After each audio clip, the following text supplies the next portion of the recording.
Today I'm going to show you how to get the Feast of Bounty makeup, scars, tattoos, and the Bounty Bringer title.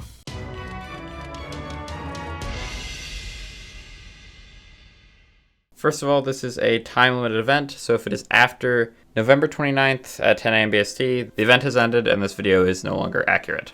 Also, quickly, if you want to track any of the challenges in this video, all you have to do is go into your menu, Pirate Log, Season 4, Events, Special Events, Feast of Bounty. And everything's in here somewhere. Now, just yesterday, Sea of Thieves launched the Feast of Bounty event. Through this event, you can get all the rewards I just listed through a variety of seasonal themed challenges. Now, each of the rewards is tied to a different set of challenges. So for the makeup, you have to complete the preparation challenges. For the tattoo, you have to complete the Overindulgence challenge, which is just one challenge. It's just a little more time consuming than the other challenges. And for the scars, you have to complete the celebration challenges. If you complete all of the challenges together, you'll get the Bounty Bringer title. Now, it is worth noting, the celebration challenges are currently closed. They'll open on November 25th at 10 a.m. BST. So until then, you can't get the Bounty Bringer title or the scars, but once that opens, you'll be able to get everything. First of all, I'm going to say it is, I would say, a disadvantage to have lots of people for this event. Probably fastest if you go solo, as most of the challenges are player specific, so it's actually a hindrance to have more people, just as a warning. That doesn't mean you can't do it with more people, it just means it might be a little harder. Now let's start with the preparation challenges. So we'll go over the challenges first, and then I'll go over like the tips and fastest ways to get them done. Now the first challenge is a free lunch. To get this challenge, go talk to Lorena outside of any outpost, hit browse stock, and then purchase the Feast of Bounty flag from her for 0 gold. For charred and feathered, you have to cook 10 pieces of chicken or pork using a campfire or your ship's stove. This is what I mean. It's not sell the chicken or kill chicken, it's cook it. So only the person who cooks it will get points towards the challenge. For a platter of predators, you have to cook 10 shark or snake meat. For eat or be eaten, you need to cook 10 pieces of kraken or megalodon. For an order of shoals, you have to cook 10 fish. It doesn't matter what type, just any fish. Now, personally, in my opinion, the hardest challenge here is eat or be eaten, which is kraken or megalodon meat. Now, you can kind of go about this challenge one of two ways. The first one being just kind of play the game and get it from just killing all the megalodons and krakens you run into.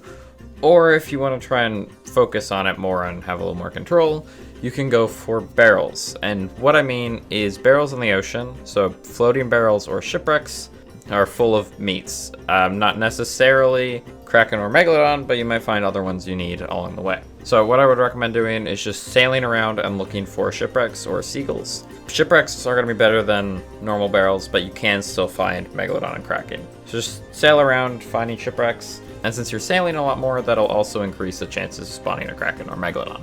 Now, the one catch to this is since you have to cook it, you actually have to find undercooked stuff. If it's burnt or already cooked, it probably won't count. Though it did seem like if you put cooked food on the grill and then take it off that you found a shipwreck, it counts sometimes. So maybe? But in shipwrecks, you'll find probably all of the types of meat you'll need. Now, if you're sick of shipwrecks for whatever reason, I do have an alternative for some of the challenges. The monster meat and the fish one are kind of unavoidable. There isn't really a lot I can do with those. But for the other ones, I have another option. So first of all, you're going to want to find an island with snakes and then either chickens or pigs. The island I used, and hence the one I'll use as an example, was Crook's Hollow. So what you're going to do is go there and park your boat on the northeast beach, kind of here-ish. Then you're going to run around the island and hunt down all the animals. Once you're happy with your horde, head over to this waterfall, and right beside it you'll find this campfire. Put planks under there, use your lantern to light it, start cooking something, run to the other campfire, do the same thing, go to your boat, and put something on the stove there. Then you can have 3 things cooking simultaneously, and then just run between them and put new stuff and take stuff off. Probably the fastest cooking area I've ever found. Now, this may not be important if you only have a few pieces you need, but if you run out of animals on the island, there's a really easy way to reset the spawns. Just have all the players on the island die simultaneously. Well, not necessarily simultaneously, but have everyone on the fair at the same time. The fastest way I found to do this is just to stand on one of your campfires and burn to death. If no one's on the island or within the island's vicinity, by the time you respawn, the entire island's spawns should have been reset and all the animals will be back. Now, once you've gotten your 40 pieces of meat, you have 2 options.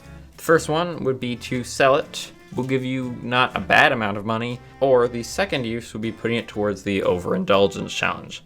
Now, the Overindulgence challenge requires you to eat meat 75 times. Now, keep in mind, every single meat, fish, food item is 2 bites. each bite counts as 1 point. So 75 is actually like 38 full pieces of food. And since you just did those challenges and got 40 pieces of food, if you just eat everything you just cooked, you'll get this super easily. And last but not least is the celebration challenges. Now again, these challenges are locked for about 2 more days, but after that you'll have free reign to do them. So the first challenge is fealty to the feast. Equip any flag on your ship. So all you have to do is go up to your crow's nest, go to this flag box, and equip any flag. For dressing for dinner, you have to head to your clothing chest and change any piece of clothing. That's it. For palate cleanser, you have to go to an outpost and drink with another crew. It doesn't specify if this has to be in the tavern or not, but there is deeds for doing it in the tavern, so if you're having trouble, head to the tavern.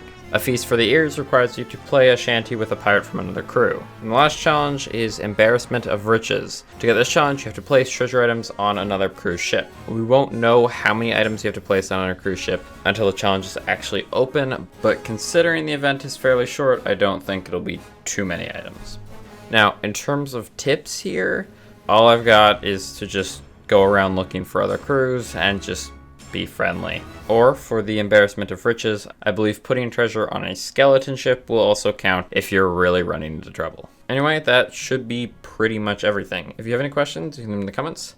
I'll try to answer them as soon as possible. I am back from my camping trip now, so I will actually be able to answer your questions. And yeah, I'll see you guys next week. Bye.